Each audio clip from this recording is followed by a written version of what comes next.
जो कर दे शोर आलम में बया वो बेजबानी हूं।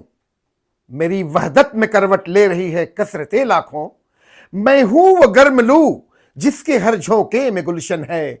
हयाते खिज्र जिस पर तोड़ दे दम वो जमी मैं हूं, दम वो जमी मैं हूं।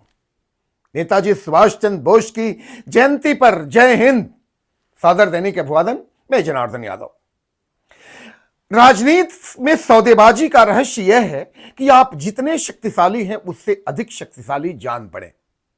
उपयोगिता अथवा कार्य साधता के आधार पर राष्ट्र निर्मित नहीं किया जा सकता। राष्ट्र के पुनर्निर्माण के लिए आत्मत्याग करना होगा। अपने दृढ़ संकल्प, अदम्य साहस, अपूर्व त्याग और अभूतपूर्व शौर्य के साथ मातृभूमि की स्वतंत्रता के लिए बिना किसी साधन व सहायता के एक आदर्श स्थापित कर चुके, स्वतंत्रता के प्रति तीव्र उन्माद रखने वाले राष्ट्रवादियों के अग्रिम पंक्ति की में स्थान रखने वाले नेताजी सुभाष चंद्र बोस की जयंती पर हम उन्हें सैल्यूट करते हैं। सत्ता के संबंध में सुभाष चंद्र बोस का दृष्टिकोण मानवाधिकारवादी था। उन्होंने लिखा था कि मेरी दृष्टि में प्रेम सत्ता का तात्विक स्वभाव है, विश्व का सार है और मानव जीवन का तात्विक गुण है। उन्होंने प्रतिप्रश्न किया था कि वो क्या चीज है जिसके कारण भारत का भौतिक तथा राजनैतिक क्षेत्र में पतन हुआ है। उसका भाग्य तथा प्राकृतिक शक्तियों के अत्यधिक विश्वास, आधुनिक वैज्ञानिक प्रगति के संबंध में उदासीनता, आधुनिक युद्ध विज्ञान में पिछड़ापन, परिवर्तित दर्शन में उत्पन्न शांतिमय संतोष की भावना और अहिंसा का पालन जो हास्यास्पद सीमा तक पहुंच गया है। नेताजी सुभाष चंद्र बोस के आलोचक अक्सर उन पर हिंसा का प्रयोग करने वाली फांसीवादी शक्तियों का समर्थन और सहयोग तथा भारतीय स्वतंत्रता संग्राम में हिंसात्मक साधनों के प्रयोग को मानते हैं, परंतु यह सत्य नहीं है। भारत को ब्रिटिश दासता से मुक्ति की तीव्र राह रखने वाले बोस का यह मत था कि पूर्णतः अहिंसक तरीके से इस उद्देश्य को प्राप्त कर पाना संभव नहीं। कई अवसरों पर नेताजी हिंसा के प्रति घृणा का भाव रखते थे।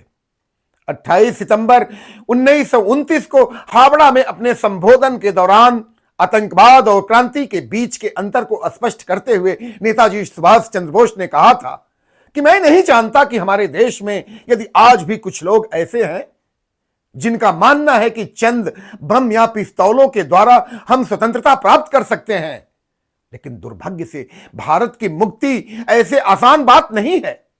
ये बम या पिस्तौल यत्र तंत्र आतंक पैदा करने में सफल तो हो सकते हैं, परंतु क्रांति कभी नहीं ला सकते। आतंकवाद एक विशुद्ध भौतिक घटना है, लेकिन क्रांति का जन्म हमारे विचारों के व्यापक संचार व साहित्य के माध्यम से होता है। सुभाष चंद्र बोस गांधी जी की सत्यनिष्ठा और चारित्रिक पवित्रता की प्रशंसा किया करते थे, परंतु उनकी अनन्य भक्ति, इच्छा शक्ति व अधिक क्रियाशीलता के समक्ष शीश नवाते थे। परंतु इसके बावजूद राजनैतिक यथार्थवादी होने के नाते नेताजी महात्मा गांधी के अत्यधिक नैतिकतावाद की सराहना नहीं कर सके। वर्ष 1921 में चित्तरंजन दास के साथ जुड़कर अपनी राजनीतिक जीवन की शुरुआत करने वाले सुभाष चंद्र बोस गांधी जी के असहयोग आंदोलन से जुड़ तो गए, परंतु गांधी की नीतियों के कारण कोई सहानुभूति नहीं रख पाए। उनका मत था कि भारतीय स्वतंत्रता गांधी जी की नीतियों से ही नहीं, बल्कि इसके साथ साथ क्रांतिकारियों, राजनीतिज्ञों तथा युवा वर्ग के अथक प्रयासों एवं बलिदानों के द्वारा ही संभव हो पाएगा। तुम मुझे खून दो, मैं तुझे आजादी दूंगा कि हुंकार भरने वाले बोस आजाद हिंद फौज में महिलाओं की समान सहभागिता को सुनिश्चित की थी और इसलिए झांसी की रानी के नाम पर महिलाओं के लिए एक बटालियन का भी गठन किया था। स्वतंत्रता, समाजवाद और लोकतंत्र के सिद्धांतों के प्रति सुभाष चंद्र बोस का समर्पण भाव अनेक स्थानों पर परिलक्षित हुआ।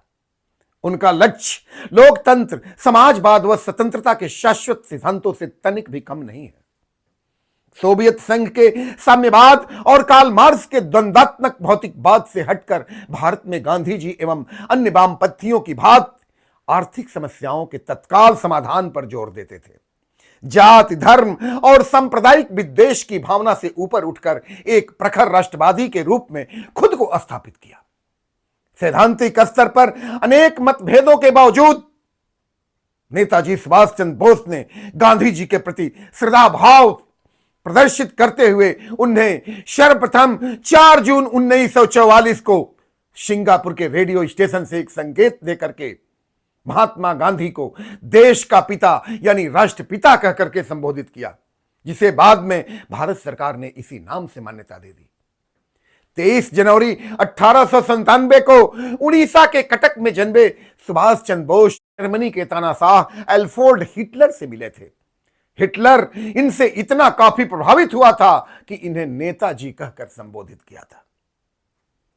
क्रांतिकारी जैनुल आबदीन हसन, जो आजाद हिंद फौज के सक्रिय सहभागिता दिए और नेताजी के सलाहकार थे, 2 नवंबर 1941 को जय हिंद करके सैल्यूट किया और वहीं जय हिंद आजाद हिंद फौज का उद्घोष वाक्य बन गया।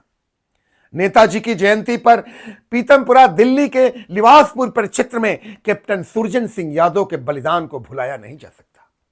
आजाद हिंद फौज के रणबांकुरे, जिनकी धमनियों में आजादी हासिल करने वाला न्योच्छावित रक्त प्रवाहित होता था, वो रक्त और अपनी प्राणों की आहुति देकर स्वतंत्रता की खुली धूप की आंच लेने के लिए हम लोगों के लिए उपलब्ध कराया गया।